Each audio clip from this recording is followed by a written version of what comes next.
Okay, Impact Wrestling. Sorry this is a little late. I was having a problem with my camera equipment. Audio's been acting a little screwy and wanted to make definitely sure it seems to be working. Now, what did we get for this show? We should have got more. I'm saying it right now before we get any further. Nearly 10 minutes of time that is on a 2-hour show was lost. I'm sure you know what I'm talking about. I don't care what you say. No disrespect to anybody. But when you don't have a lot of time, supposedly, you only got a 2-hour show, two, and you decide to show an old clip of Jeff Jarrett and Kurt Angle from the archive, from the vault, which doesn't need to be done anymore because Sportsnet is going to show everything you have. And instead of devoting that time to another match, or increasing the length of another match, or give more in-ring segments, more promos in the back, more interviews, you devote nearly 10 minutes. I think it was 8 or 9 minutes. Somewhere between 8 to 9.5 minutes, I think. Between 8. From the time when the video started, before they even started the match. Because with these 2 or 3 minutes before they started the match, in the old Vault video, to when it was over, it was nearly 10 minutes. This is bullshit. This is what I said, particularly even with Scott D'Amore running it. It's wrong to be devoting something that you could be showing on YouTube. And now, Sportsnet 365 is showing the old Vault from 2002, showing Impact, and they're going to be doing TNA. Why in the blue is the blue fuck would you show this when, from what I understand, right now, there is no one who's injured other than Chris Bay. Now, mind you, there might be someone else that's injured, and I doubt they took out another match. I do believe everyone was fine. They just decided to fill in filler instead of actually doing your damn job. Put a vault match there, which shouldn't be there. Now, if there had been an emergency and someone did get legitimately hurt, I take back what I said. 100%. I don't mind being wrong. It makes you learn, okay? One thing that many wrestling, podcasters or people who love wrestling, they don't like to be wrong. They'll stick with it. Look, I'm not perfect. I never said I am. This is the reason why I always botch my words. But at least I'm honest to say, okay, I'm wrong. You can tell me below I'm wrong, that something happened and they could not air that part of 10 minutes. Fine. But if they could, fuck them. Bullshit. They just lost time that could have been devoted to people they need to sponsor on Sportsnet. I'm sorry. No, I'm not. Let's move on. First match, we get the System versus Macklin, Eric Young, and Jonathan Gresham. Of course, the good guys win. But then one of them gets their neck broken almost, and that's Jonathan Gresham. And then we get the vid pack after, well, not vid pack, but basically the backstage when you can hear Eric is pissed. Macklin is really pissed. He was already pissed off as it was. But seeing that he cares about Jonathan, when, I'm going to be honest here, look guys, I've never hated Jonathan Gresham. I actually like Jonathan Gresham. It's not like he can't talk. He can talk. It's not like the man can't wrestle. He had the best match of 2024, hands down, with Charlie Dempsey on TNA Impact that I've seen in years. It wasn't just it was catch cam wrestling. It was just that these guys wasn't just doing catch cam wrestling. They were doing catch cam wrestling where you could feel the crowd getting into it. That is what people don't understand. This is not about ROH. This is about when you have two guys that can actually relate an emotion while doing a match. Because not all the time high-flying wrestlers can do that. They can be flippy. They can be jumping all over the place. They can even do high-impact punches in the air, hitting their opponent. But not all the time they can invoke an emotion. Jonathan and Charlie did. That is a rare thing to do. And you say it is, it isn't. It is not all the time. Not every wrestler who can be a high flyer can do it. But this is one of the rare times in catch-ups can in that. It isn't just grapple wrestling, it's catch-cam wrestling, a European style that is being done in Impact Wrestling with two guys who know it very well, and they could have done an actual story behind them, but either NXT didn't want to do it with Shawn Michaels and Triple H. Either at the time the new management didn't want to do it in TNA, which could have made something interesting. They never went there. And now we got Jonathan Gretchen getting a chair wrapped around his neck, pushed into a ring post, and supposedly down. He's going like, that's what we got. Now, you could say, well, what about First Class? What about AJ Francis, who did resign? Yes, I know he did. No problem with that. It's good to see that some are resigning, but it is obvious that some will not. And there's going to possibly be more, particularly, remember, there is a pay cut coming. There is a pay cut coming. It doesn't make a difference how many more people are going to come in. It's going to depend on the people who are there. They're getting a pay cut. No matter what. The people that come in, they may not get a pay cut. They'll give with them what they give. And they'll be perfectly fine. And you never know. They'll get more than the ones who got the pay cut. So don't tell me anything. I will tell you below. They're getting a pay cut. No matter what you pay the new people coming in, the ones that are there are taking a pay cut. Does that sound fair? Does that sound fair? I'm going to say to whoever says it below that new people are coming in, yeah, but the people there are taking a pay cut. And they're supposed to be making so much new money. Justify that. Justify it. As Devon said, testify, but I say justify. There you go. I had to get off my chest. Next, we get, it was supposed to be a Savannah Evans versus a Xia Buckside, but Xia came out dressed in the normal clothes, says, you ruined my shot at Turning Point to get that damn title. I can't get it now. I can't do a damn thing. I can't go after Marsha because I had a shot at getting that title. Getting a shot at that title. You destroyed that for me, and now I'm not medically cleared. But there's someone you screwed over like me who is medically cleared, and now she's going to take you on. And it was a Lin Yang Li. I don't know why they made her name. Why did she have that name so damn long? Lin Yang Li, who used to be Xia Li. Let me give it to you like this. Was it a good match? No. It wasn't because of Lin Yang Li. It was Savannah Evans. I am shocked. Savannah Evans has been gone for many, many months with an injury. And you would think as she's recovering, doing rehab, she would say, you know what? I think I need to do something extra for myself. I need to get a little stronger because when I was out, I lost a little muscle. But also, if I'm legitimately honest with myself, one of the major problems I had was I'm supposed to be a big-ass woman who's very powerful. One of the major real hang-ups I had was that there was some women who were as the size of a Alicia Edwards, but there were women who were not. They were actually bigger than her, and I kind of had a little problem throwing them around. So I should exercise, get a little bit more weight behind me, really build up my muscles.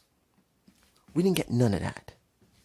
Lin Yang Li is not that big of a woman. She's not. She's a solid woman, but she ain't that big, and she ain't that fat, and she ain't that heavy. I'm going by the different categories. Small woman who's super skinny. Small woman who's muscled out, but isn't really super heavy and solid. And then you got some women who are just big. Doesn't mean they're fat. And I don't mean any offense to it because there's nothing wrong with being fat. Look at Pepper Divins.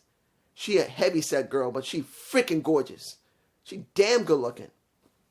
But you get my point. You would think that she worked on her strength. She did not. She could barely hold at one point once. Lee jumps off the top turn rope or the second turn rope. And you see Savannah Evans grabbing her in the air. She couldn't even hold her. She literally stumbled and tried to turn it into a power slam. No. Sorry, no. You should be much stronger than that. You're bigger than all the women there. You should be a bit more stronger. I'm not saying Lin Lang Yi is really that heavy set or a very solid woman. She's about the same size physically as Jordan Grace. And Jordan is a solid woman. She's like this. And Lin Yang Li, she can see she's cut. But she cannot be heavier than Jordan Grace. So that girl needs some exercise. In the end, Lin Lang Yi won. And I'm not surprised. She's brought back. She wins. She's signed to TNA. So just like Savannah, I don't think Savannah is signed to TNA right now. She's probably doing tapings. Unless I'm wrong. You can tell me. But she's signed. And probably Savannah Evans is not. So she's going to be there maybe a couple of tapings. Be gone for a while again. That's the way it feels like. She may make it to Genesis and then she's gone. moving on. We got Santana going for the Norman. Well, maybe I should wait. Let's go through all these vid packs first. The first vid pack we got was from Joe Henry himself. And I liked it, knowing that he decided after he started watching wrestling about maybe 16, 17 years old. He didn't say he was a little kid. He said his friend told him about the wrestling channel in Scotland, which I'm not too surprised because, like in America, there are certain networks and certain cable companies that did have special programming that was for wrestling from other states. Like here in New York, if you knew when to catch it, you could watch WCW, WWE obviously. I do believe they did show Georgia Championship Wrestling at certain times too. So that was back in the 80s and early 90s in New York. Well, 70s, 80s, and maybe early 90s, and then it stopped. Then it was all WWE, or WWF back then. So I'm not too surprised they had that in Scotland. Sad they took it away.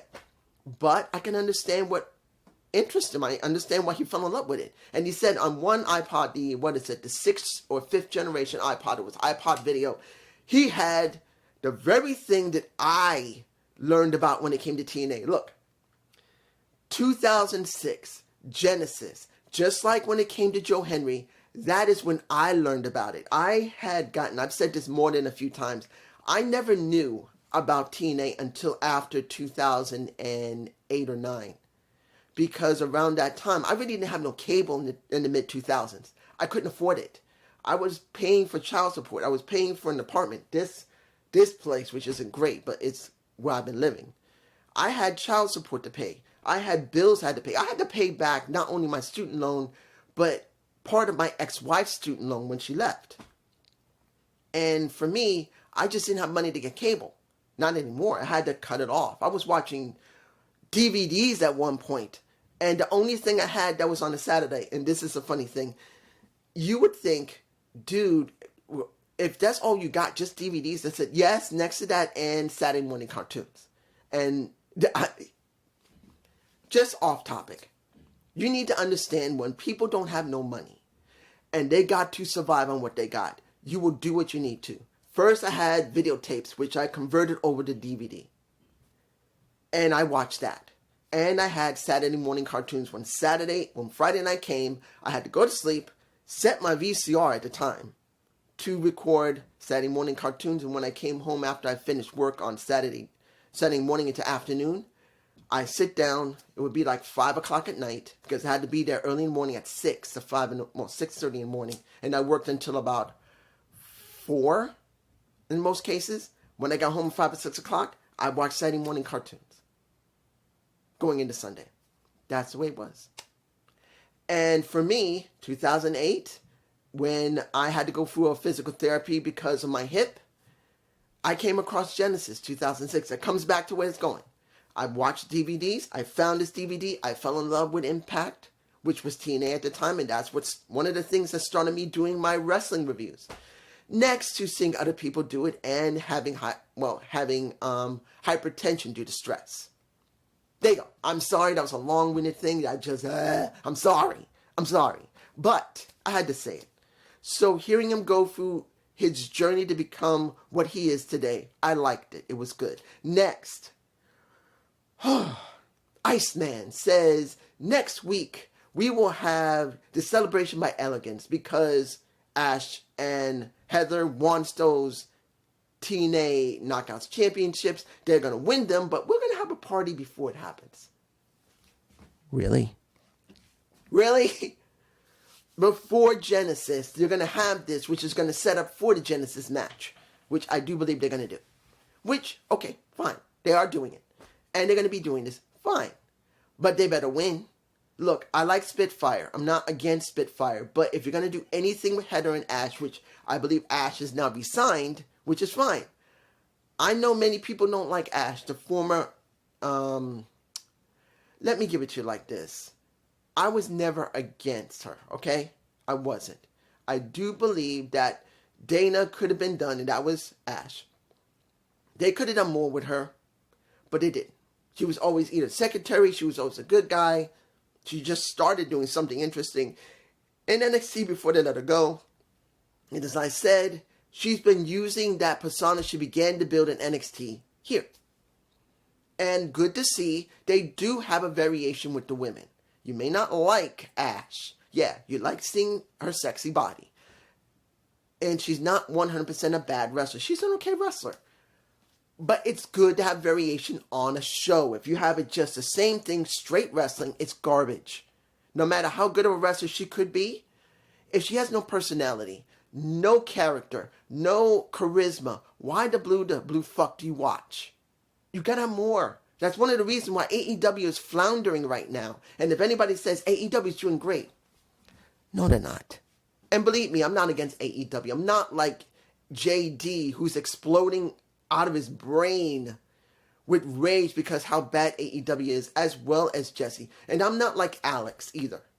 I'm just someone who's as honest as possible without trying to insult anyone or trying to curse out anybody. I give you a fair understanding of what's going on. You may not agree with me, but saying that there's nothing wrong when we know there is, no matter if it was CM Punk who caused it or it was already there, which I believe it was already there before Punk even got there. That's what people don't want to hear. They say everything was fine. No, it wasn't. We were already hearing rumors about some weird stuff going on in AEW before he joined. So you get my point. Next, we get Santana going for the Northern Army, a gauntlet, if you will. He went through Icarus. He went through... let me give it you like this. Do I believe this should have closed the show? Yes. If you wanted to make it special for Santana and the normal... No.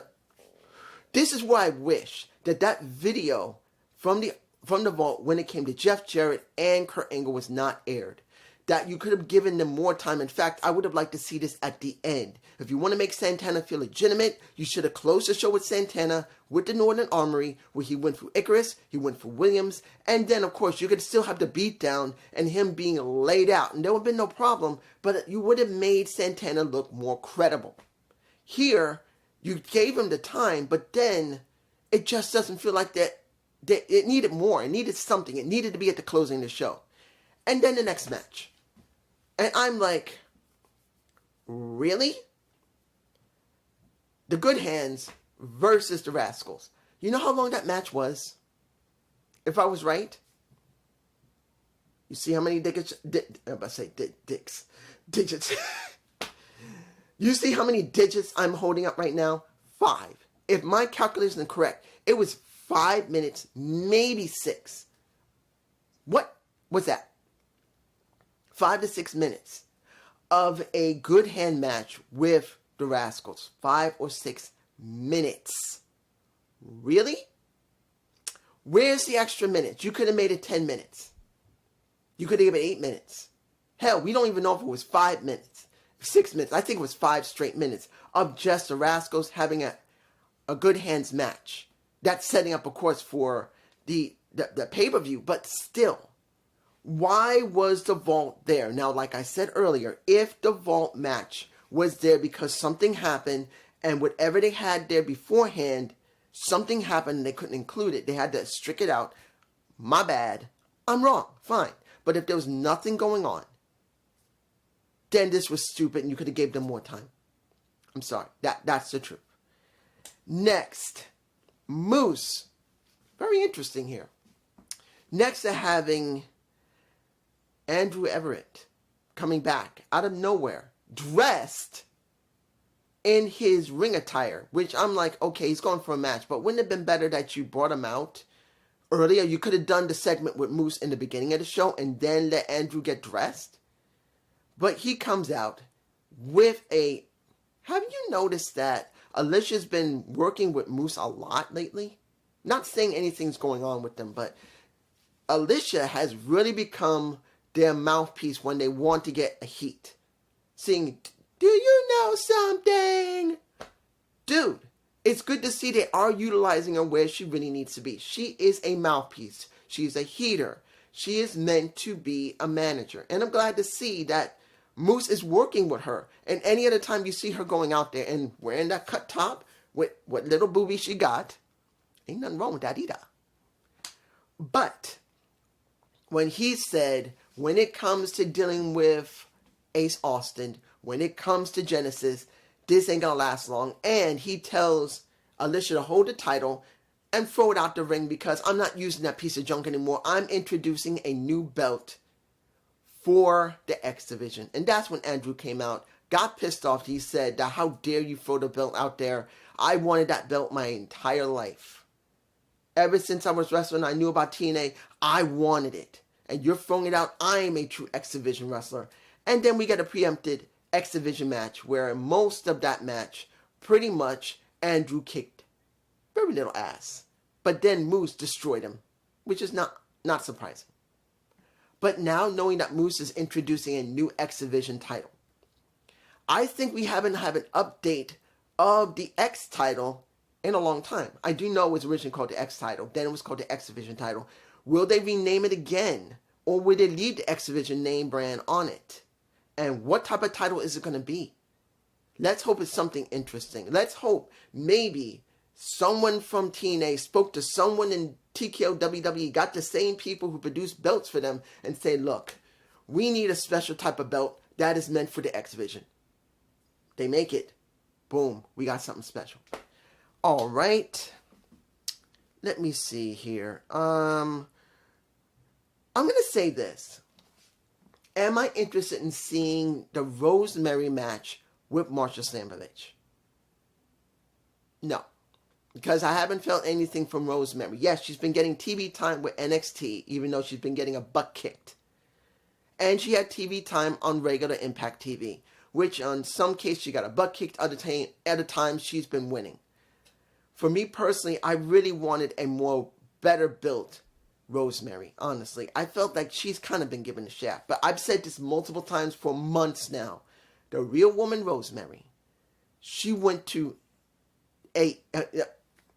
you see I'm angry about this. Look, NXT, even if it was the developmental, probably going there made her so happy to even have the opportunity to be in WWE. She probably thought she would never do it, and she'd probably retire from TNA.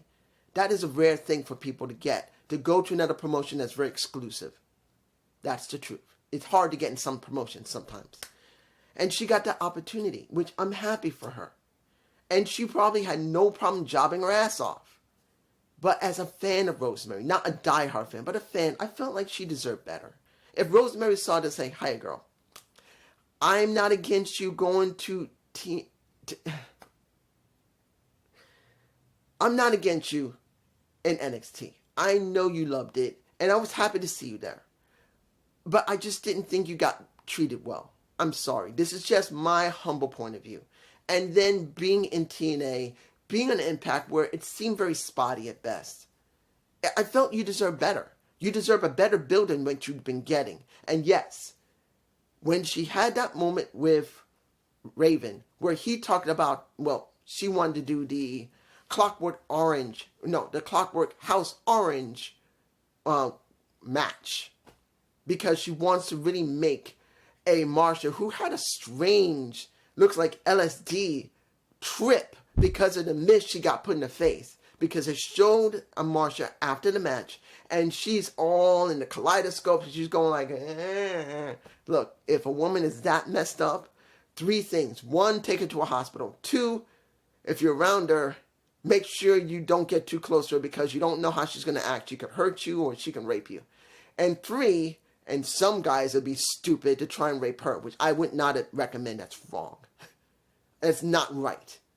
But I have heard, understand, I had relatives who have been on heavy drugs, and they said things like that can happen. Not saying every person, but that is what they said. Either they have to be taken to the hospital, or they have thoughts of beating up on somebody or just doing something dirty, or they think someone's about to do something to them dirty. And in some cases they want it, other cases they don't. That's what I've been told. Oh, I bit my tongue. Ow. But let's get to the final thing, which is the final match of the night, which was Rhino and a Joe Henry. I'm not saying the words because I'll look behind me. But Nick and Ryan, how did I feel they did? They did all right. This is like, they haven't really tagged a lot in their lives. And ever since TNA, this is an opportunity they've never had. They can actually tag together. let's make this clear. Ryan and Nick, and I know you already know who won. We already know that Ryan took the pin. He ate it. He ate the pin. And yes, I know you're going to say, what about Kaz? Kaz was talking to Rhino saying, hey kid, just nail him so I can get the win. I may give you an opportunity. That's what he's trying to imply. Yes, that happened. But let me say this at least about Ryan and Nick, and then I'll just get my final thoughts on this before the pay-per-view. Look, I'm just saying this. Seeing that Ryan and Nick are working together, something they've never done before. Both of them have been in pro wrestling. Both have never really worked together. One went to WWE. The other one's been working in the indies. And now they're together. I kind of find it something nice to see that two brothers who have been working two separate spectrums of the same industry, one where he's at the very top, the other one has been working the very small bottom. It's nice to see them together. Yes, it's in a promotion that still needs work. There's no lie. TNA is still needs work. Yes, they're working Sportsnet. Yes, they've supposedly been doing great arena work, but they still want to do budget cuts on the people. I say it again. They still want to cut people's pay. Why? Tell me. Tell me below the reason why they're cutting people. They're cutting their pay. But it's nice to see them together. Now, is this a good build going into Genesis? Yes. Is it a great build in Genesis? No. It's a good one. So I will be watching Genesis. Unless something happens, I am watching Genesis. And I hope that, and historically, TNA never does the builds correctly when they go into their pay-per-views. They never do. Let's make this clear. They never book correctly. But usually they have good pay-per-views. Let's just hope. And I'm hoping people could hear me. And just to say now, if you leave me a comment, I'm saying this now, I think the audio may glitch and there's nothing I can do. So if you hear the audio glitch, no, I already warned you at the end of this video and the beginning. I think I warned you in the beginning, but if I didn't, I know there's something wrong with the mic and stuff. I'm still trying to fix it. Peace.